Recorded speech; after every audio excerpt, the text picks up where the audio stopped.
নমস্কাৰ বন্ধু বান্ধৱীসকল, আজিৰ দিনটোত অসমৰ ল'ৰা ছোৱালীৰ বাবে 4টা বিভাগত চাকৰি মুকলি হৈছে আৰু আজিৰ দিনটোত সকলোৰে বাবে পদ মুকলি হৈছে যিসকলে ক্লাছ 8 মেট্ৰিক পাছ কৰিছে, লগতে এইচএছ পাছ কৰিছে আৰু গ্ৰেজুৱেশ্যন কৰা সকলৰ বাবেও পদ মুকলি হৈছে।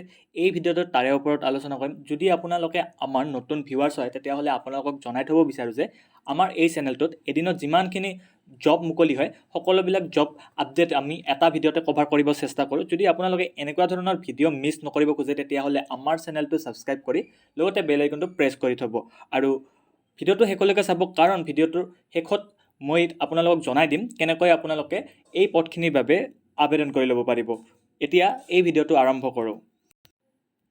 প্ৰথমতে চাই ল'ব, আজি হৈছে 8 আগষ্ট 2021 চন। আজি যিটো প্ৰথম ৰিকুৱাৰমেণ্ট মুকলি হৈছে সেই ৰিকুৱাৰমেণ্টটো মুকলি হৈছে লখিমপুৰ জুডিচিয়াৰী ৰিকুৱাৰমেণ্ট 2021 ফালৰ পৰা।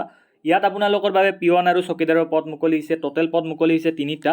এডুকেশ্যনৰ কোৱালিফিকেশ্যন বিচাৰিছে যিসকলে ক্লাছ 8 পাছ কৰিছে সিহঁতে ইয়াৰ বাবে আবেদন কৰিব পাৰিব আৰু ইয়াৰ বাবে আপোনালোকে ডিটেইলছ এডভাৰটাইজমেণ্টটো পঢ়ি চাই ইয়াৰ বাবে এপ্লিকেশ্যন ফৰ্মখন ডাউনলোড কৰি আপোনালোকে ইয়াৰ বাবে অফলাইন আবেদন কৰি ল'ব লাগিব। শেষত মই আলোচনা কৰিম কেনেকৈ আপোনালোকে ইয়াৰ বাবে ফৰ্মখন ডাউনলোড কৰি ইয়াৰ বাবে আবেদন কৰি ল'ব পাৰিব। এতিয়া চাব, নেক্সট যিটো ৰিকুৱাৰমেণ্ট মুকলি হৈছে সেই ৰিকুৱাৰমেণ্টটো মুকলি হৈছে কটন ইউনিভাৰ্চিটি ৰিকুৱাৰমেণ্ট 2021 ফালৰ পৰা। ইয়াত আপোনালোকৰ বাবে নন টিচিঙৰ পদ মুকলি হৈছে। ইয়াত লাইব্ৰেৰিয়ান আদিৰ পদ মুকলি হৈছে। টোটেল পদ মুকলি হৈছে 3টা। যিসকলে BA পাছ কৰিছে বা MA পাছ কৰিছে সিহঁতে ইয়াৰ বাবে আবেদন কৰিব পাৰিব। যদি আপোনালোকৰ এনেকুৱা ধৰণৰ কোৱালিফিকেশ্যন আছে এই এডভাৰটাইজমেণ্টটোৰ বাবে আপোনালোকে ডিটেইলছ পঢ়ি আবেদন কৰি ল'ব পাৰিব। নেক্সট যিটো ৰিকুৱাৰমেণ্ট মুকলি হৈছে সেই ৰিকুৱাৰমেণ্টটো মুকলি হৈছে BSF কনষ্টেবল GD ৰিকুৱাৰমেণ্ট 2021 ফালৰ পৰা। ইয়াত যিটো পদ মুকলি হৈছে পদটোৰ নাম হৈছে আপোনাৰ কনষ্টেবল GDৰ পদ মুকলি হৈছে। টোটেল পদ মুকলি হৈছে 269টা আৰু ইয়াৰ বাবে যদি আপোনালোকে আবেদন কৰিম বুলি ভাবি আছে তেতিয়াহ'লে এডুকেশ্যনৰ কোৱালিফিকেশ্যন বিচাৰিছে আপোনালোকে HSLC পাছ কৰিলে মানে মেট্ৰিক পাছ কৰিলে আবেদন কৰিব পাৰিব আৰু লগতে ইয়াৰ বাবে আবেদন কৰিব হ'লে আপোনালোকৰ স্পৰ্টছ কোটা থাকিব লাগিব। যদি আপোনালোকৰ স্পৰ্টছ কোটা আছে তেতিয়াহ'লে ইয়াৰ ওপৰত আপোনালোকে ডিটেইলছ পঢ়ি লৈ এই পদখিনিৰ বাবেও আপোনালোকে আবেদন কৰি ল'ব পাৰিব। নেক্সট বন্ধু বান্ধৱীসকল, পদ মুকলি হৈছে ইণ্ডিয়ান এয়াৰফ'ৰ্চ ৰিকুৱাৰমেণ্ট 2021 ফালৰ পৰা। ইয়াত যিটো পদ মুকলি হৈছে পদটোৰ নাম হৈছে গ্ৰুপ 3 চিভিলিয়ানৰ পদ মুকলি হৈছে আৰু এই পদখিনিত আপোনাৰ lower division clerk, upper division clerk তেনেকুৱা পদ মুকলি হৈছে। যিসকলে ক্লাছ 10 পাছ কৰিছে সিহঁতৰ বাবেও পদ মুকলি হৈছে, লগতে যিসকলে ক্লাছ 12 পাছ কৰিছে সিহঁতৰ বাবেও পদ মুকলি হৈছে আৰু গ্ৰেজুৱেশ্যন কৰা সকলৰ বাবেও ইয়াত পদ মুকলি হৈছে। যদি আপোনালোকৰ এনেকুৱা ধৰণৰ কোৱালিফিকেশ্যন আছে তেতিয়াহ'লে আপোনালোকে ইয়াৰ বাবেও ডিটেইলছ পঢ়ি লৈ এই পদখিনিৰ বাবেও আপোনালোকে আবেদন কৰি ল'ব পাৰিব।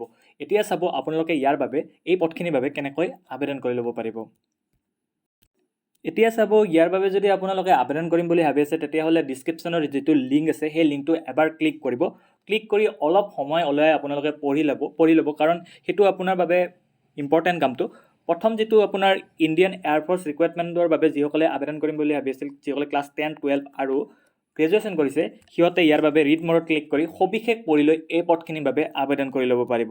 নেক্সট যিসকল ল'ৰা ছোৱালীৰ স্পৰ্টছ কোটা আছে লগতে HSLC পাছ কৰিছে সিহঁতে BSF কনষ্টেবল GDৰ ফালৰ পৰা মুকলি হোৱা 269টা পদৰ বাবে আবেদন কৰিম বুলি ভাবিছে সিহঁতে ৰিড মৰত ক্লিক কৰি ইয়াৰ বাবে সবিশেষ পঢ়ি লৈ আবেদন কৰি ল'ব পাৰিব। আৰু যিসকল ল'ৰা ছোৱালী কটন ইউনিভাৰ্চিটি ৰিকুৱাৰমেণ্ট 2021 ফালৰ পৰা যি আপোনাৰ 3টা নন টিচিঙৰ ভেকেঞ্চি মুকলি হৈছে সেই পদখিনিৰ বাবে যদি আপোনালোকে আবেদন কৰিম বুলি ভাবি আছে, আপোনালোকৰ গ্ৰেজুৱেশ্যন আছে বা আপোনালোকৰ মাষ্টাৰ ডিগ্ৰী আছে তেতিয়াহ'লে আপোনালোকে ইয়াৰ বাবে আবেদন কৰি ল'ব পাৰিব। ৰিড মৰত ক্লিক কৰি ইয়াৰ ওপৰত আপোনালোকে সবিশেষ পঢ়ি লৈ এই পদখিনিৰ বাবে আবেদন কৰি ল'ব পাৰিব। নেক্সট বন্ধু বান্ধৱীসকল, যিসকল ল'ৰা ছোৱালীয়ে লখিমপুৰ জুডিচিয়াৰী ৰিকুৱাৰমেণ্ট 2021 ফালৰ পৰা যিবিলাক আপোনাৰ পিয়ন আৰু চকীদাৰৰ পদ মুকলি হৈছিল, টোটেল পদ আপোনাৰ 3টা পদ মুকলি হৈছে, সেই পদখিনিৰ বাবে আবেদন কৰিম বুলি ভাবি আছিল আৰু যদি আপোনালোকে ক্লাছ 8 পাছ কৰিছে তেতিয়াহ'লে ইয়াৰ বাবে আবেদন কৰি ল'ব পাৰিব। ৰিড মৰত ক্লিক কৰি আপোনালোকে ইয়াৰ বাবে সবিশেষ পঢ়ি লৈ এই পদখিনিৰ বাবে আপোনালোকে আবেদন কৰি ল'ব পাৰিব। চ' বন্ধু বান্ধৱীসকল, আজিৰ এইখিনিয়ে ৰিকুৱাৰমেণ্ট মুকলি হৈছিল আৰু যদি আপোনালোকে ইয়াৰ বাবে আবেদন কৰিম বুলি ভাবি আছে তেতিয়াহ'লে ডিছক্ৰিপশ্যনৰ লিংকটো এবাৰ ভিজিট কৰিব লাগিব। ভিজিট কৰি লৈ আপোনালোকে এবাৰ সবিশেষ পঢ়ি লৈ এই পদখিনিৰ বাবে আবেদন কৰি ল'ব পাৰিব। যদি ভিডিঅ'টো ভাল লাগিছে তেতিয়াহ'লে ভিডিঅ'টো লাইক কৰি দিব, কিবা প্ৰব্লেম থাকিলে কমেণ্ট কৰিব আৰু এনেকুৱা ভিডিঅ' মিছ নকৰিবৰ বাবে আমাৰ চেনেলটো ছাবস্ক্ৰাইব কৰি লগতে বেল আইকনটো প্ৰেছ কৰি থ'ব। আশা কৰোঁ আজিৰ দিনটো আপোনাৰ শুভ হওক। ধন্যবাদ।